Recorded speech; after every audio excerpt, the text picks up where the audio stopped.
Tudo bem com vocês? Quero partilhar com vocês algumas coisas muito especiais. Vocês sabem que eu sempre trago pessoas e falo de pessoas. Pessoas que mudam o comportamento, pessoas que influenciam o comportamento, pessoas que fazem diferença na vida, no dia a dia.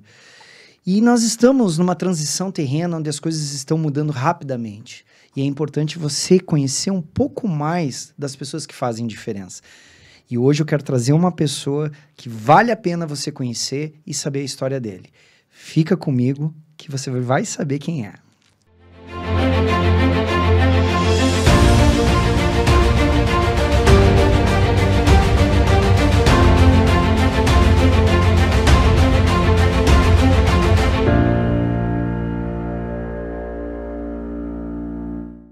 Gente, como eu falei, uma pessoa especial, uma pessoa que eu comecei a me relacionar faz pouco tempo, mas comecei a aprender e admirar. Vocês sabem que eu procuro trazer pessoas que eu tenho uma certa admiração, que eu consiga fazer uma leitura.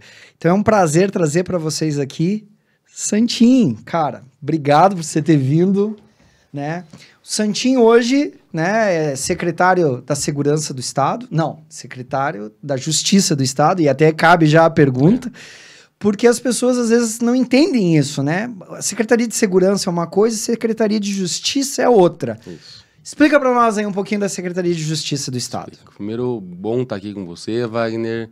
Também te conheço há pouco tempo, mas já tenho uma admiração grande pela tua postura, pela tua maneira de se comunicar. Ah, eu que agradeço. E é um dos motivos de eu estar aqui hoje, né, para a gente bater um papo bom, esclarecedor, falando das boas atitudes do governo do Estado. Também falando do nosso líder paranaense, né? O meu chefe, né? Nosso governador. Ei, você vai me ajudar, né? O que precisa? Trazer esse homem para essa mesa? Vamos estar junto com você. Que eu acho que é importante, Pessoas que eu admiro, né? Quem me conhece, acompanha a minha trajetória, né? O podcast é novo, sabe, Santinho? Já aproveitando para o público, o podcast é novo. Mas eu tenho uma trajetória de 20 anos de terapia, conhecimento de pessoas e tal. E eu acho que é importante as pessoas conhecerem a pessoa do seu líder, do seu representante. Só que acontece bem interessante. Até eu fui prefeito, agora estou como secretário da Justiça e Cidadania do governo do Estado. E a agenda de secretário e de governador e de vice... É uma loucura. Mas é mais do que eu achava que era, sabe? Porque, por exemplo, a semana é para eu estar amanhã, depois... Maringá, General Carneiro, Francisco Beltrão, retornar para Curitiba. Aí alterou, porque vai ter um evento grande do CNJ em Foz do Iguaçu, onde eu vou estar representando o governador Ratinho Júnior com todos os ministros do STF. Nossa! Então, para tudo para um lado, ou uma equipe vai para um lado, eu vou para o outro, longe da família. Então, perfeito, né? Embora eu te fiz uma pergunta, a gente já volta para ela, mas aproveitando o gancho que você está falando, eu acho que é isso que é importante, sabe? Porque, de maneira popular, e você sabe disso, né? Você já tem uma carreira na política, né? Foi prefeito em União da Vitória, enfim. As pessoas acham que... o político não trabalha, o político não faz nada, ele só recebe e corrupção. Gente, não é assim. A vida de um político é ficar afastado da família. É isso que ele está falando, é viagem, é compromisso. Começa, eu sei, porque eu já tive a oportunidade de trabalhar também com um deputado federal em Brasília, também já fui assessor, e começa às 5 horas da manhã e não tem hora para terminar. E dorme fora de casa, e é compromisso, e é reunião, e desvia a agenda, como você falou. Então, aliás, já fica o agradecimento, que eu sei que é o teu momento aqui. Então é isso, as pessoas têm que tomar consciência disso, né? Porque é fácil quando você entra no teu trabalho às 8 da manhã, né? Com todo o respeito à dignidade do trabalhador e sai às 6 da tarde. Sim. Enquanto isso, às vezes, tem em pauta de reunião meia-noite. Ou eu estou errado? Não, sem dúvida. Então, gente, é importante nós tomar consciência o que é a vida, a carreira política e escolher as pessoas certas. Mas explica para nós um pouquinho o que é a secretaria. Já que o papo está nesse caminho bem natural, orgânico, que eu gosto, eu tenho uma resposta até interessante para pessoas que têm um pouco de nojo, ódio, repulsa, né, da política. Como tem políticos, e tem um monte de político que é safado, que é pilantra, que é mau caráter, que é ladrão, tem um monte de político que eu acho que eu convivo com essa maioria de políticos muito bons, graças Que a Deus. essa nova geração também tá vindo forte aí, graças a Deus. Mas o ser humano em geral tem os bons, tem os ruins, sempre vai ter. Mas isso não é na política. Não isso é na são política. os advogados, são os Exatamente. médicos. Tô falando mesmo, porque tem. Vamos falar só um E exemplo. tudo que é profissional. Médico tá para salvar a vida, mas a gente viu também já um médico fazendo aquela situação terrível com uma paciente que estava operando, estuprando a paciente. Então... E sem contar aqueles que só trabalham pelo dinheiro, né? Tem médico bom, tem médico ruim, tem advogado bom, advogado ruim, empresário bom, pessoas, empresário ruim. Tem pedreiro bom, pedreiro sem vergonha, entende? Por quê? Porque na vida é assim que funciona, né? E tem outra coisa também que eu gosto de falar muitas vezes, porque o meu sobrenome se tornou também uma marca. Uma Roveda, referência. Né? Uma referência, graças a Deus. Como outros também, né? Mas geralmente filho de político acaba político. E também filho de juiz acaba juiz. Filho de médico, de carpinteiro acaba sendo carpinteiro. Então, mas você vê o teu pai ali sendo um exemplo, né? Tratando bem as pessoas, fazendo um bom trabalho, se entregando, né? Para que a gente tenha um município melhor, um estado melhor, um Brasil melhor, e você vai tendo admiração desde pequenininho, observando os comportamentos, os movimentos, e acaba seguindo o mesmo caminho, independente de ser política, mas também na vida em geral, né? Mas aí, Santinho, eu sou obrigado também, no fim vai demorar para ele responder a pergunta, mas eu sou obrigado a dizer assim, é que eu tenho uma formação em filosofia, né, engloba sociologia, e eu falo, as pessoas não pensam, elas não analisam. É tudo muito dado, principalmente hoje com a internet, já era antigamente com a televisão, né? Quando era só televisão e rádio. Então nós temos que pensar, primeiro, né, que a gente sabe, política está em tudo. A política está dentro de uma empresa, está dentro de uma família, está dentro de uma... Política é parte da vida social. Você nasceu, você é um ser político, entendeu? Agora nós temos que saber distinguir política de politicagem e distinguir o que você falou. Pessoas, histórico de pessoas. Não dá para jogar tudo na mesma vala, né? Não dá para ficar tudo marginalizado, né? Mas responde um pouquinho para nós aí. Qual é a diferença, né, para o nosso público, Secretaria de Justiça e o que contempla e difere de Secretaria de Segurança até... A Secretaria da Justiça, como também o Ministério da Justiça, chamam de Ministério e Secretaria-Mãe. Porque para instaurar um governo, você necessita da estruturação judiciária. Você precisa da secretaria para formar um governo. Então, chamam de Secretaria-Mãe. A primeira secretaria que iniciou o governo. Então, tenho muito orgulho de ter sido designado, de aceitar a missão que o governador me deu e estar à frente de uma secretaria que interage com órgãos de justiça, como o Ministério Público, Defensoria Pública, Tribunal de Justiça, OAB, nós temos também o Tribunal do Trabalho, e temos até, como eu sou de União da Vitória, a gente tem à frente do Tribunal de Justiça hoje o desembargador Kepping, que é de União da Vitória, a gente tem a Marilena Winter à frente da OAB, que é de União da Vitória. Olha só. A gente tem à frente do Tribunal do Trabalho o Valdraff, desembargador Valdraff, que é de União da Vitória. Sim. Então a gente tem um período aí que a gente tá bem realmente na parte de justiça, e também temos o líder do governo, Ratinho Júnior na Assembleia, que é o deputado Ussenbach. Que é o outro que eu quero trazer aqui, Mas né? vai conseguir. Tem muita coisa para falar boa também, um direcionamento bom para a nossa região, centro-sul do estado e para todo o estado do Paraná. E a Secretaria da Justiça trabalha com o PROCON, que é a defesa do consumidor. Envolve o PROCON. Sim, a defesa do consumidor. E quem são os consumidores? Quem é o público? Todos nós. Todos nós. Todos nós consumimos, queremos consumir com qualidade. Hoje que a gente tem compras pela internet, compras rápidas, ágeis, um consumo rápido, dinâmico. O Brasil é um dos poucos países do mundo que trabalha com Pix, então tudo é muito ligeiro, né? E nessa ânsia, né, de ansiedade pela compra, muitas vezes acaba se tendo golpe, acaba o que está mais tendo, né? Algum equívoco na decisão de compra. Deixa eu te fazer uma pergunta. Claro que, né, você está frente à parte administrativa, vamos chamar, é o topo da cadeia de todos esses serviços.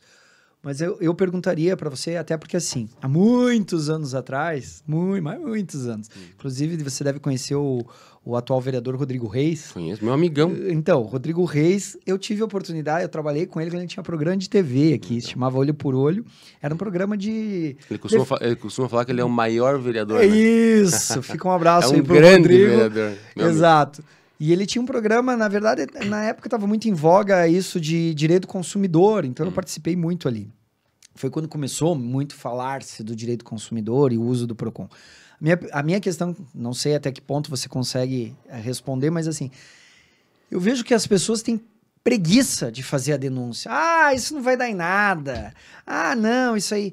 E eu acho que isso causa um atraso de cultura, um atraso de repreender esses golpes, repreender essas... né? E de se alterar ou se agir naquilo que precisa, até em termos de legislação. Porque se eu não tenho uma demanda no PROCON, não, tá tudo bem. É mais ou menos por aí, né? Você não tem nem estatística para implementar como que tá a política hoje pública. isso? Você acha que as pessoas estão buscando o PROCON ou ainda tá... Não, o ser humano em geral, o cérebro, na verdade, ele sempre vai trabalhar procrastinando, né? Com a preguiça inicial. Principalmente quando ele não vê resultado. Eu diria que no Brasil, eu não tenho nem dado, mas eu sei a credibilidade que o PROCON do Paraná conquistou durante alguns anos, desde 91 que a gente tem o PROCON no estado do Paraná. Sim. Então, nesses anos todos, até digo muito em função de ter a Cláudia Silvano à frente como um rosto do PROCON. Então, as pessoas no Paraná acreditam sim que o PROCON dá boas respostas e a gente tem uma taxa alta de solução e de acordos com os fornecedores. Lembrando que a gente sempre trabalha não contra o fornecedor, né? Mas a gente trabalha para resolver... mediação, na verdade. Na verdade, o PROCON, o primeiro serviço dele, pelo que eu estudei, pelo que eu também fazia na área de mediar, né? Vamos tentar resolver aqui que fique bom. Muitos empresários, a gente tem 65 PROCONs físicos, dentre os 399. Então, a gente tem bastante campo para colocar PROCON físico ainda no Paraná, que é uma das minhas atuações à frente, né, do órgão. Ainda há lugares? Muitos. Só, dos 399, só 65 tem. Sério? Então, a gente tem a intenção de fazer mais PROCONs e PROCONs regionalizados, para inserir municípios menores numa unidade. Muito bom. Mas o que eu queria dizer é que o PROCON no estado do Paraná ele tem uma credibilidade alta, as pessoas acreditam que ele dá retorno, que ele consegue solucionar. E além dos canais físicos, a gente tem o canal... Tem os canais digitais hoje. Digitais, que é o site e o aplicativo consumidor.gov. Olha aí. .br. Então, quem tiver alguma dúvida, alguma reclamação, alguma denúncia... E vale a pena, gente. Fica aqui a dica, né? Porque... e não só, né? Aproveitando, né? Como representante da justiça também eu falo. Muitas vezes, isso não vai dar nada, eu vou entrar, vou gastar meu dinheiro com advogado, vou entrar na pequenas causas, o tempo... Gente, vale a pena, senão a gente nunca vai haver mudança. Porque assim... E no PROCON você não gasta dinheiro. E no PROCON você não gasta dinheiro. Nada. E assim, né, secretário, eu acho importante sempre falar disso, assim. Enquanto aqueles não procurarem olhar com justiça para que se faça ou se cumpra a justiça, os maus continuam fazendo do jeito errado que querem, né? E lamentavelmente, e eu falo isso, já fica aqui a minha denúncia mesmo, por isso que se chama sem restrições, secretário. Sim, legal. Mas, lamentavelmente, no Brasil, nós temos um problema grave das prestadoras de serviço, né? Telefonia, internet, companhias de luz, não estou falando diretamente da nossa Copel aqui, e não puxando o saco da Copel, não me dão nenhum patrocínio, mas a gente sabe que muitas operadoras de cartão de crédito, fazem e desfazem. Você vai lá na tua fatura, opa, estão descontando isso aqui, mas eu nunca... daí você tem um trabalho para ir lá, para ligar, para descontar aqueles R$3,80 que estão descontando todo mês. Só que R$3,80 em 1 milhão de clientes são 3.800.000 que eles estão arrecadando. Então há muita malícia, para não dizer outra coisa aqui. Então vá no PROCON, reclame, faça a sua parte. Então, só para deixar claro até, encaixou no que eu ia falar, que muitas vezes as pessoas acham que o PROCON ou empresário em geral. Ah, vamos levar o PROCON para tal cidade. Ah, não traga para cá, vai incomodar o Vai empresário. prejudicar a empresa. Não vai. O PROCON está exatamente para dar voz para o consumidor. E uma baliza para o empresário, né? Para ele saber como trabalhar. E para que o consumidor saiba que em canais onde ele não consegue ser ouvido, como é em certos casos de telefonia, empresa aérea, situações realmente onde você não consegue chegar, você não vê alguém para te auxiliar, o PROCON faz a intermediação e mostra que você tem força perante essas empresas grandes que não te respondem. Que não te respondem. E ainda assim, porque né, a gente sabe que tem as leis e tudo mais, mas vou pegar aqui a minha operadora de telefone, não devo nada para eles, aliás, pago bem em dia, a Vivo.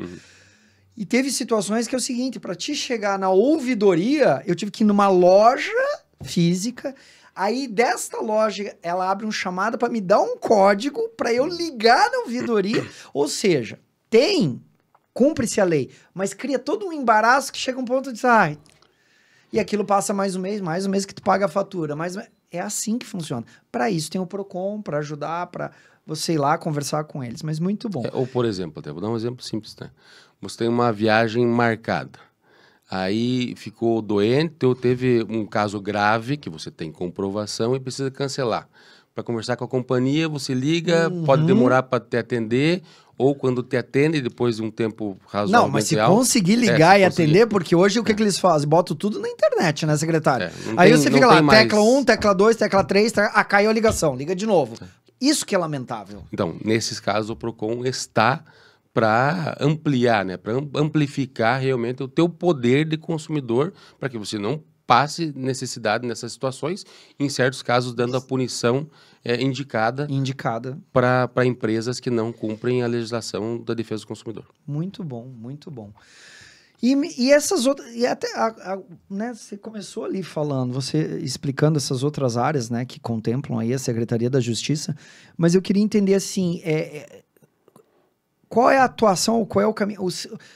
Você falou junto, por exemplo, com a promotoria, mas o caso chega para a secretaria, o Ministério Público, chega para a secretaria ou porque está ligado ao Ministério Público, a secretaria? Não. Qual que é o... É mais uma interação, é mais uma representatividade. Uma representatividade. Frente ao Ministério Público, uma boa relação governamental. Entendi. Então, o governador, logicamente, sempre vai estar com uma proximidade muito grande com os poderes e, claro, eu intermedio, eu sou a pessoa eu sou o empregado do governo que está lá à disposição em todos os momentos necessários. Entendi. Então, é uma das minhas funções. Então, só para até falar antes de falar de detalhes, assim, de entrar nos méritos, o que a gente cuida ali? Cuida da defesa do consumidor, essa interação política com os órgãos de justiça e também os censos. Sabe o que são os censos, não? Não sei. Isso é interessante, porque, na verdade, os censos são as unidades que nós temos de restrição de liberdade para adolescentes. Crianças de 12 a 21 anos que estão em conflito com a lei. Então, olha, nós temos eu não unidades... sabia que tinha isso. Temos em Toledo, em Foz do Iguaçu, temos 28 unidades... Isso é ligado a nós. Mas isso é direto da Secretaria da Justiça? Direto. O DEPEN, que são as prisões, é Secretaria de Segurança Pública. No Paraná. Tem muitos estados que estão na Secretaria da Justiça. Porque a função da segurança é prender. Sim. E a função da justiça é ressocializar. Sim. Então, no Paraná... isso aí é muito interessante. Então, para deixar claro até, né? Qual é a diferença? Você é secretário da Segurança Qual a diferença? Ou da Justiça? Sim. O nosso secretário da Segurança é o competente Coronel Hudson, que está sempre muito ativo e cuidando realmente da segurança dos paranaenses. E também vamos trazer esse homem também. O Hudson é um fera. E também cuida do DEPEN. O DEPEN que cuida das unidades carcerárias no Paraná. Como eu falei, em alguns estados é a Justiça. Mas aqui no Paraná nós somente cuidamos dos censos, que são os centros de socioeducação. É como se fosse e também das casas de semi-liberdade. É como se fosse uma casa-escola para adolescentes. Um apoio. São unidades de prisionais de adolescentes em conflito com a lei, os censos. E as casas de semi-liberdade são onde essas pessoas ficam muitas vezes ou pernoitando por um período, ou às vezes vão só durante o dia para estudar e cumprir pena socioeducativa. Como você está frente a isso e, né, na minha função apta de terapeuta, eu sou obrigado a fazer essa pergunta, que é uma pergunta bastante polêmica, mas assim, como você vê essa questão, então, da maior idade, ou melhor dizendo, da menor idade? Porque é uma discussão bastante, né, sobre... Até havia um tempo atrás que queria se aumentar ainda, né? Eu estou trabalhando incansavelmente na ressocialização dessas pessoas que estão conosco. 12 anos é uma criança. A maioria das idades ali é 14, 15, 16 e 17. Vai até 21 anos. Acontece que por certas tranquilidades da lei, o crime usa muito, né? O adolescente... Mas essa aqui é a questão. Eu vou abrir aqui, o crime, fica para, né, o nosso ouvinte aí, nosso telespectador. Mas a grande discussão é assim, né? Na área da psicoterapia e tudo mais, até porque já se vota com 16 anos. Certo. Né? Então, essa nova geração, sobretudo, essa geração que hoje 2024, que tem 15 anos, tem 16 anos, até que ponto a gente pode dizer que é uma criança? Criança, né? Que está... Porque vulnerável somos todos nós, né? Sim. Vulnerável somos todos nós, né? Correndo perigo sobre todas as circunstâncias que tem, e tem as minorias, enfim, é uma outra discussão. Mas até que ponto é criança, intelectualmente, cognitivamente? Até a própria psicologia, e eu não vejo, assim, grandes debates, grandes psicólogos, nesse momento parece que esse povo não aparece. Para dar a cara aqui para falar, entendeu? Mas essa que é a minha questão. Né? O que é para a lei? Porque, claro, a lei já está claro, né? É maior a partir dos 21 anos. Mas quando a gente vai ver essas casas, que 18, eu já tive a oportunidade... A partir dos 18. A partir dos 18, mas tem as questões ali, né? Falo também da pensão alimentícia. Sim, tá, e tudo mais. Mas quando a gente vê o verdadeiro confronto, que é o debate social de um policial que chega lá, que é como você falou, está sendo usado ali um garoto de 15 anos, 16 anos, 17, que às vezes já tem arma, já é líder de gangue, cara, já é um profissional do negócio. E aí? São pontos de vista. Eu até te diria o seguinte, é uma discussão longa, né, para ser debatida. Eu, em certos casos, vejo sim a necessidade de a gente repensar essa maioridade, mas o que a gente tem em contrapartida no estado do Paraná é uma boa educação. Nós que já fomos o 7º lugar no IDEB, conseguimos avançar para 6º, para 5º, para 4º, 3º, 2º e hoje somos o 1º lugar no IDEB. Olha aí, gente. Nacional. Então, é uma mudança de cultura, onde a gente quer trazer até com merenda de qualidade. Muitas pessoas não têm nem o que comer em casa, muitos vão para aula para comer Santinho. Bem, e muito bem, né? O Paraná, que se tornou até o supermercado do mundo, né? Industrializando alimentos, tem a melhor merenda do Brasil também. Sim. Então, o que a gente quer realmente é tentar mudar a nossa sociedade pela boa educação, não só pela penalização.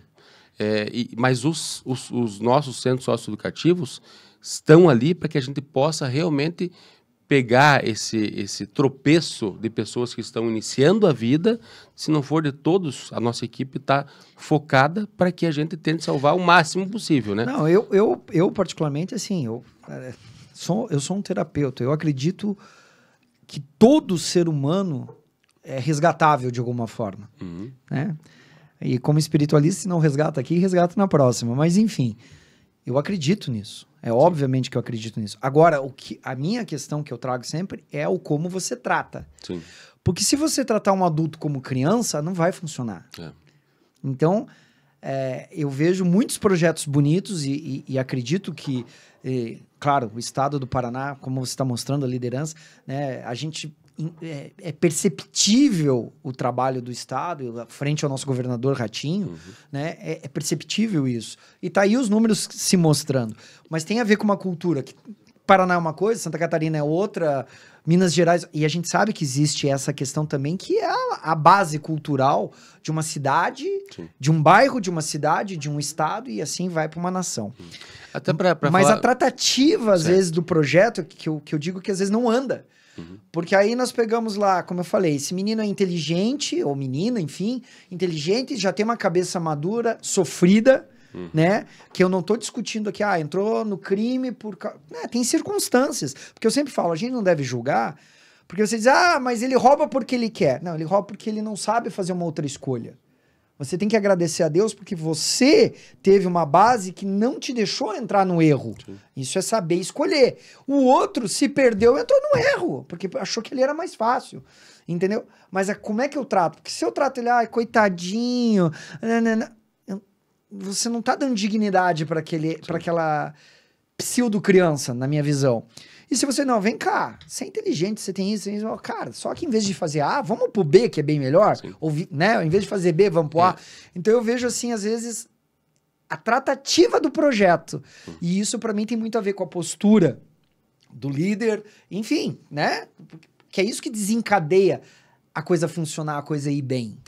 O que a gente trabalha ali dentro com eles é a educação, a espiritualidade, ótimo, a aproximação com a família, que é muito importante, os laços familiares se tornarem, e também nós estamos ali fazendo com que eles tenham um ambiente que não seja tóxico. E nós temos ali diretores, vice-diretores, mas então tá trazendo agentes, a dignidade deles. Agentes que se comportam em certas situações até como aconselhadores, se comportam terapeuta quase ali, terapeuta. É um terapeuta. Então, dá realmente um suporte emocional para que esse adolescente, muitas vezes, ele entenda que ele tem uma vida inteira ainda pela frente. Exatamente. Que ele tem boas oportunidades. Exatamente, mas a minha visão, né, sempre é, né, eu trabalho mais com adultos, mas é essa, cara, você tem uma ferramenta, agora você está usando para quê? Né? Mas fantástico. Mas eu preciso agora, assim, te fazer uma pergunta, até porque a gente tá tocando Só um negocinho do Sense que é importante. Quando eu comecei a falar, eu perguntei para você se sabia o que era Sense. A sociedade, muitas vezes, ela não quer saber onde estão esses adolescentes em conflito com a lei, sabe? Eu não quero saber, não me interessa, né? Mas é um dos motivos que a gente iniciou uma regionalização no estado do Paraná, tendo regionais para que interajam com Câmara de Vereadores, com prefeitos, com empresários, com industriais, indo atrás de possibilidade de estágio, de emprego. De inclusão. De inclusão, com instituições saindo do intramuros, que era somente onde ficavam os adolescentes, escondidos, né? Marginalizados, literalmente. Marginalizados, exatamente, essa é a palavra. Então, o que a gente quer com essas regionalizações é dar voz para eles, mostrar que nós nos importamos com que eles tenham porta aberta, né? Mas é importante que a sociedade participe. Participe, acolha, entenda e conheça realmente essas unidades, que são unidades dignas no estado do Paraná. E já vou te dizer aqui, tá? Eu vou falar aqui, porque daí fica registrado. Eu, Wagner, me ponho à disposição voluntariamente ao que você achar, que eu não sabia que tinha essa área. Sim. E é uma área que eu gosto, é uma área que eu admiro. E acho que é isso. Nós resgatando a juventude, nós melhorando. É o futuro. Se você pega a terra e cuida dela agora, ela vai dar frutos bons. Isso é bíblico. Uma coisa que eu falo também é o seguinte: um adolescente que a gente cuida e ressocializa hoje, ele não vai cometer o crime em 2032 de assassinato da Júlia. Né? Exatamente. Que é filha da Maria. Então é quase meio que nós estamos interferindo num futuro dramático. Sim. E deixando um futuro bom, né? Exato. É o preparamento do solo, como eu falei. Cuidando daquele adolescente e cuidando daquela menina, aquela família que queria chorar. Não vai mais chorar, porque a gente conseguiu atuar hoje, em 2024. Isso é claro, né? Uma criança doente se torna um adulto doente. E a gente tem muitos casos bem-sucedidos, de advogados já formados, acredito, de um adolescente que passou no IFPR, estudando de dentro da unidade. Mas eu sempre falo assim, Santinha, que as pessoas, enfim, né? Quando a gente fala de massa, é complicado, a gente sabe.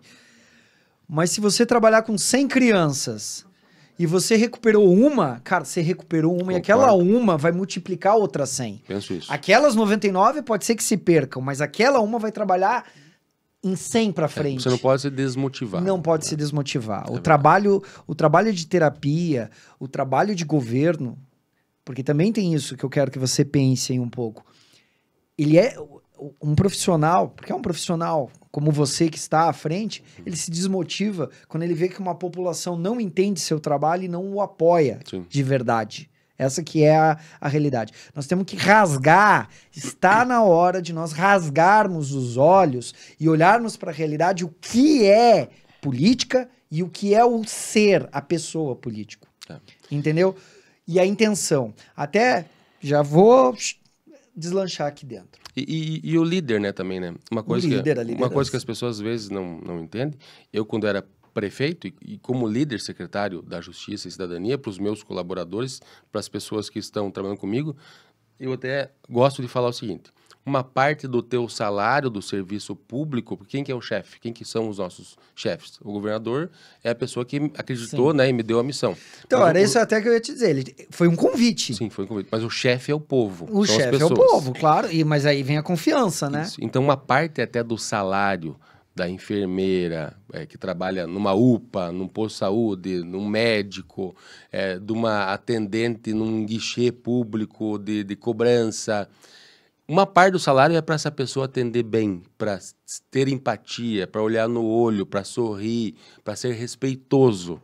Então, muitas vezes, você chega no serviço público e não, me trataram mal lá. Tá errado. Eu não permito isso, entende? Sim. E eu vejo que o governador também gosta o servidor paranaense trate da melhor forma os paranaenses. Sim. Então, por quê? Porque nós somos o Estado que quer realmente tratar bem e respeitar as pessoas. Não, isso é fundamental. Isso é o mínimo, né? Me desculpa falar. Mas é que... mas é o mínimo. E eu gosto de escutar. Essa frase também eu gosto de escutar. Que é o mínimo e não faz mais que a obrigação. Porque tem muita gente que não... De obrigação, mas tem muita gente que não faz o mínimo. Não faz o mínimo. É porque assim, né? E muita gente não entende que está inserida no salário do cara sorrir e tratar bem. Sim, mas é que assim... Aí também tem, mas aí tem um outro lado. Eu gosto muito de falar dos dois lados, né? Eu crio os meus filhos, né? Tenho uma filha de 13 anos, um filho de 19, uma que vai fazer brevemente aí já 25. Mas eu sempre falei pra eles, a gente chega num restaurante, qualquer lugar, levava lá num parquinho de diversão, enfim, uma casa de evento. Por favor e obrigado. Sim, porque a pessoa que tá ali, mas tu tá, né, mas eu tô pagando pro garçom me atender. Não, você está pagando por um serviço, mas ele não é teu escravo. Sim. Ele está dignamente fazendo o trabalho dele. Então, a postura de educação tem que caber aos dois lados. É verdade. E no serviço público não é diferente. Não. Eu estou ali para te pedir, mas você é uma pessoa, por favor, você poderia ver isso para mim? Muito obrigado. Não vou dizer obrigado, ele está sendo pago para fazer isso. Não, obrigado. Porque uma parte é ele, como você disse, ele está sendo pago para fazer aquilo. Mas a outra parte, né, é a educação da pessoa que está ali se colocando prontamente para aquilo. Então, nós temos que começar a entender essas inter-relações humanas. Mas aonde que eu quero entrar? Eu quero entrar agora no pai, no esposo, porque eu imagino assim, me corrija, não sei, mas quando um governador como um Ratinho chega e diz assim, vem cá, você vai trabalhar comigo lá na Secretaria de Justiça, é uma responsabilidade grande, tá aí, nós já abrimos aqui falando de viagem, isso, tudo aquilo. Então tem que ter aquele aporte em casa, né? Sim. Tem que ter aquela esposa, não conheço sua esposa, mas acredito que compreenda, que entenda, até porque você já vem de carreira. E eu quero saber isso. Tá do teu lado ali, é um pouco mais difícil, acredito, porque há um afastamento de viagem, isso e aquilo. Você tem um filho de 9 anos, né? O Henrique. Às vezes está distante dele. Então é isso que eu quero também mostrar para você, assim, quanto tempo esse homem às vezes fica longe do filho. Você tá aí com o teu filho, mas ele às vezes fica, acredito que deve ficar às vezes um dia, 2 dias, se duvidar em algumas situações até uma semana. Exatamente. Né? Então, eu sou casado com a Ana Cláudia. Quem é o Santinho, né? Muitas vezes perguntam, eu sou empresário da construção civil, trabalho com mineração de areia para construção civil. Então, eu gosto de dizer que o meu terno, a minha camisa, a minha calça, o meu sapato é de areia, né? Olha aí. Principalmente. Eu também trabalho no setor de energia, Sim. em outras situações, né? outros segmentos, mas principalmente na mineração e na construção civil. Eu casei com a Ana Cláudia, eu comecei a namorar com ela com 15 anos, bem novo, sabe? Ele começou a enganar cedo a moça. Ela começou, porque ela tinha 17, então... Brincadeira. Então fui eu enganado. Olha... Não, para a gravação, não. Mas fui bem enganado. Adorei ser enganado. Que bom. E aí nós começamos a namorar, entre idas e vindas, e acho que reflete bem a minha personalidade. Eu não me arrependo de nada, nunca. É difícil me arrepender de alguma coisa. E daí lá, nós terminado, tinha uns 20 anos, eu acho, mais ou menos, e ela estava morando em outra cidade. Eu pensei um dia, sabe o quê? Porque chegou numa hora do namoro, 5 anos, ida e vinda. Não dá mais para enganar, não tem que dá encarar. Mais, exatamente. E daí eu pensei, sabe o quê? Vai que essa mulher casa com outro, e daí eu vou ficar a vida inteira pensando como que seria a minha vida. Era a mulher da minha vida e eu deixei passar. E eu não deixo essas coisas acontecerem, sabe?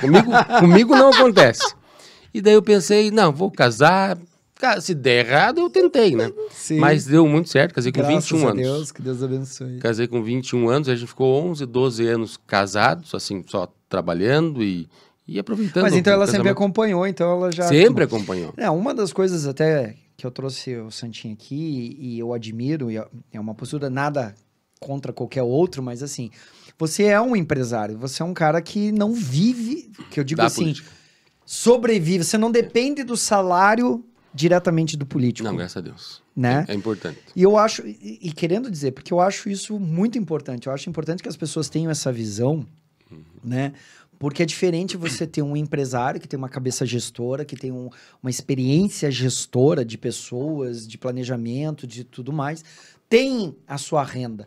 Então, eu, Wagner, acho isso um diferencial muito grande para quem está frente a um cargo político, né? Porque a gente sabe, não tem necessidade de outras coisas, né? Uma coisa que eu falava, e eu alterei essa minha fala, eu falava que eu era mais empresário do que político.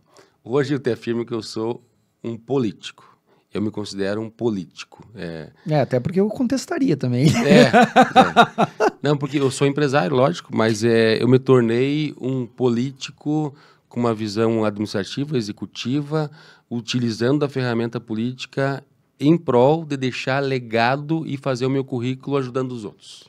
Perfeito. Mas com uma base de gestão técnica. Definitivamente. Mas é isso que eu digo. Eu vou falar, que eu já te falei, sem restrições, é aberto. Inclusive, Santinho, você é líder, né, do PL Paraná, né? Não, do União Brasil, eu faço parte.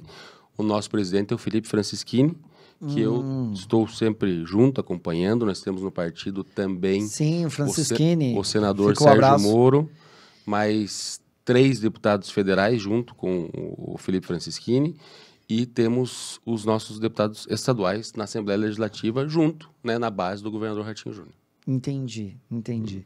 Mas assim, dentro do que eu ia falar, né? Nós temos uma eleição pela frente aí, uma eleição de vereadores, né? Municipal. E eu, né, perante a você, porque eu não vou mudar o que eu sou e o que eu penso, né? Mas eu digo assim, você vai escolher um vereador que é a base, né? É a base, é o primeiro cargo dentro do teu município. Pensa nisso, é uma pessoa que tem uma formação, é uma pessoa que tem uma capacidade administrativa, é uma pessoa... Não, mas ele é famoso porque é um influencer. Desculpa, e os influencers, pode ter influencer com capacidade, mas ele é só um influencer. Ah, não, mas ele é conhecido aqui no bairro porque ele anda pra lá e pra cá. Gente, não é isso. Político não é artista. Político vai exercer, e principalmente um vereador, né, vai exercer o legislativo. Muita gente... vereador não vai resolver o buraco da sua rua, entendeu? Ele vai cuidar disso. Quem cuida disso é a Secretaria de Obras. Aí você tem que pensar quem vai ser o prefeito para saber se ele vai pegar um secretário bom. Quando você olha para um governador, como o nosso governador Ratinho Júnior, tá aqui, ele escolheu esse... Você não votou no Santinho para ser o secretário de Justiça, mas você escolheu um bom governador que sabe montar um time e trouxe o Santinho. Então você tem que saber escolher seu prefeito, saber escolher seu vereador. O recado tá dado, é por aí. E vou te dizer mais, a falta de entendimento político, porque muitas vezes as pessoas até pensam, tá nas políticas, né?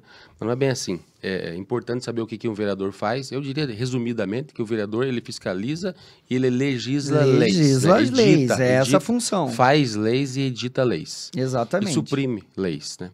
Então, ele é encontrado no bairro, no centro, né? Solicitado, mas as pessoas têm que entender que o vereador é uma ferramenta para chegar no executivo. Exatamente. Então, eu quero que você vá lá e fale isso em meu nome. Ele representa, influencia. O prefeito, eu já fui prefeito, é a pessoa que mais tem poder rápido e ágil perante as pessoas. Que eu digo, que gente, ser prefeito é ser vidraça, porque leva pedrada de tudo que é lado. É o chamado síndico, né? Sim. Aí nós temos os deputados estaduais, que legislam e fiscalizam o governo do estado. O governador é o executivo do estado interagindo com os prefeitos. Aí são as alçadas, né? Então é bom que as pessoas entendam. Mas o que faz um deputado federal? Um deputado federal está lá na Câmara Federal, editando leis federais, fiscalizando... É o que deve fazer. O presidente e também trazendo recursos para suas regiões, com emendas parlamentares. Sim. Então, é complexo. Nós que estamos vivendo, é fácil, né? A gente vive essa situação política. Mas quem só escuta, de vez em quando, primeiro que fica puto da cara de não entender certas situações. É que assim, né, Cintinho? Vamos bem pro direto. O problema é que quando a pessoa liga um rádio, liga uma televisão, é a mesma coisa que você ligar em coisa de crime. Sim. Né? Se você liga lá numa notícia que só vai lá assalto, acidente, morte, parece que o mundo tá acabado. Sim. Parece que não tem o dia de lazer no parque. Parece que não vou sair de casa porque você assaltar, porque você entra num pânico. Sim. E a mesma coisa acontece com a política, né? As notícias de política, lamentavelmente, são porque desviou, porque roubou, porque isso, porque aquilo, porque aquilo.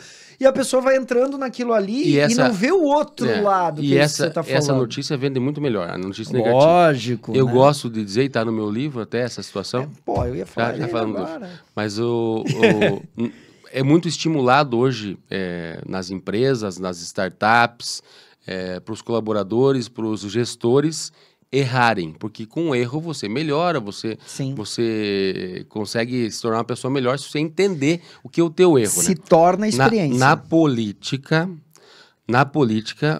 então, na empresa o erro ele é valorizado para você melhorar. Na política o erro é crime. Então qualquer pequeno erro, micro erro, ele pode ser estampado em um jornal, numa manchete, dizendo que aquela pessoa cometeu um erro e está sendo investigado pelo Ministério Público, os seus filhos irão sofrer na escola, a sua família também.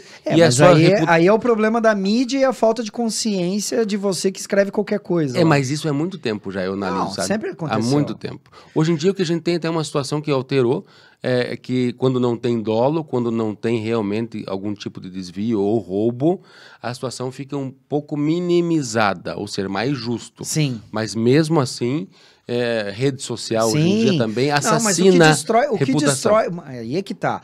O que destrói não é, porque existe todo um trâmite judicial. Sim. Mas o problema é que quando entra na televisão ou na rede social, há um julgamento de massa. Eu gosto de dizer, eu gosto de dizer que eu nunca perco. Ou eu ganho ou eu aprendo, né, com as situações. E um dos motivos de eu saber que hoje eu sou pior do que eu vou ser amanhã. Então, crescendo e evoluindo. Para finalizar aqui, a gente podia ficar horas aqui, pelo que eu tô vendo, né? Fluiu. Foi bem. Bacana e tem assunto, né? Tem, graças a Deus. Muito, não falei quase nada. Então, mas fica o convite. Obrigado. Fica aqui o microfone, o meu programa fica aberto aqui, porque você é uma pessoa que vale a pena. Obrigado. Mas me fala um pouco desse livro aqui, Compromisso de Inovar. Do que surgiu aqui? Quando que você lançou esse livro? O Compromisso de Inovar eu lancei porque tem pouquíssima bibliografia a respeito de gestão pública executiva municipal. Esse livro conta quem eu sou, como e por que eu entrei na política, e ele demonstra um manual de gestão pública executiva. Quem me auxiliou a iniciar a escrever foi o ex-jornalista...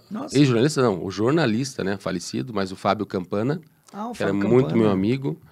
O Sandro Moser escreveu junto comigo, é dedicado ao ex-deputado estadual de Guarapuava, Bernardo Carli, que era um dos meus melhores amigos, e tem o prefácio do ex-governador urbanista Jaime Lerner. Oh.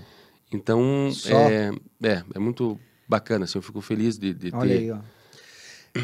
Mas ele mais conta a tua trajetória ou você diria que ele é uma ele é um manual. Não, ele é um manual. Ele é um manual para quem quer ser prefeito agora. Prefeito, vereador, o que quiser ser na parte política, porque eu dou uma visão, humildemente, do meu posicionamento, da minha experiência, mas a gente tem bibliografia da CNM, que é a Confederação Nacional dos Municípios, que tem muitos livros, mas eu vejo poucos gestores indo atrás, e eu diria que a minha experiência fica mais fácil de visualizar o dia a dia. Mas, não se alongando, mas...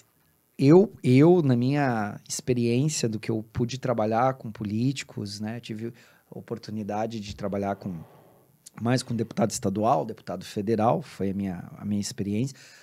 Tive ali em secretaria, em cidade pequena, mas assim, eu vejo que prefeito, cara, para mim é sofrer. É sofrer, entendeu? Na verdade é uma missão, né? Porque... né, não tirando o vereador, enfim, mas aí o deputado, o governador, claro, que daí a equipe é maior e tal, né, vai escutar os prefeitos, mas quem tá ali, prefeito é vidraça, cara. Então tudo é o prefeito. Qualquer coisa ali, foi o prefeito. Eu dou uma dica boa até. Se você quer entrar para política, né, para executivo ou legislativo, porque hoje em dia tem muito influencer, muito político achando que é artista, né? Isso que eu falei.